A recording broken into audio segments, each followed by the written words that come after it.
Halo teman-teman, salam sehat. Perkenalkan, nama saya Sorski dan Walalayo.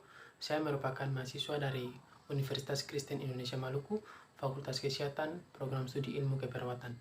Di saat ini saya akan menjelaskan secara singkat tentang patofisiologi dari penyakit katarak. Penyakit katarak dimulai dengan lensa yang normal adalah struktur posterius iris yang jernih, transparan, berbentuk seperti kacang, maju dan mempunyai kekuatan refraksi yang besar.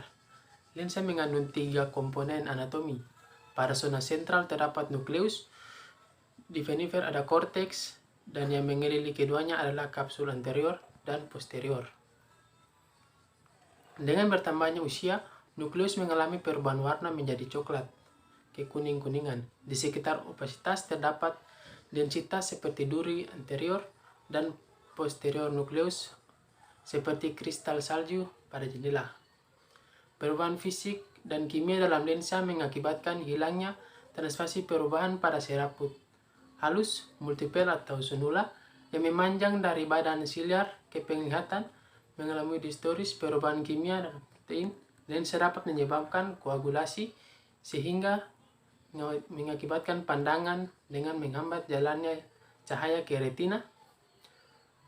Salah satu teori menyebutkan terputusnya protein lensa normal terjadi disertai influx air ke dalam lensa. Kemudian, proses ini mematahkan serabut lensa yang tegang dan mengandung transmisi sinar. Teori lain mengatakan bahwa suatu enzim mempunyai peran dalam melindungi lensa dari degenerasi. Jumlah enzim akan menurun dengan bertambahnya usia dan tidak ada kebanyakan pasien yang menderita katarak. Katarak biasanya terjadi bilateral, namun memiliki kecepatan yang berbeda. Dapat disebabkan oleh kejadian trauma maupun sistematik seperti diabetes, namun kebanyakan merupakan konsekuensi dari penuaan yang normal. Kebanyakan katarak berkembang secara kronik. Ketika seseorang memasuki dekade ke-7, katarak dapat bersifat kontinental dan harus diidentifikasi awal. Karena bila tidak terdiagnosa dapat menyebabkan ambliopia dan kehilangan penglihatan permanen. Faktor yang paling sering berperan dalam terjadinya katarak meliputi pertama radiasi ultraviolet B, obat-obatan, alkohol, merokok, diabetes, dan asupan vitamin antioksidan yang kurang dalam jangka waktu yang lama. Kemudian, bagian tengah lensa tidak dapat suplai kapiler secara langsung. Dengan demikian, saat individu menua, sel di bagian tengah lensa adalah bagian yang paling tua dan paling sedikit mendapat oksigen.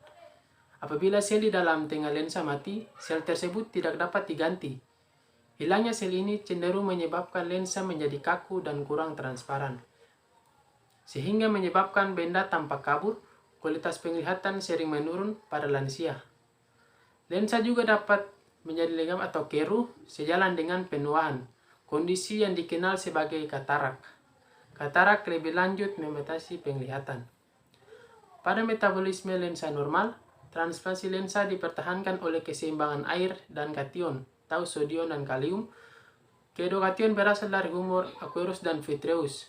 Kadar kalium di bagian lensa lebih tinggi bandingkan posterior, dan kadar natrium di bagian posterior lebih besar. Ion K bergerak ke bagian posterior dan keluar ke aqueous humor, dan luar ion Na masuk secara difusi, bergerak ke bagian anterior untuk menggantikan ion K dan keluar melalui pompa aktif NAK-ATP, sedangkan kadar kalsium tetap dipertahankan di dalam ATPase.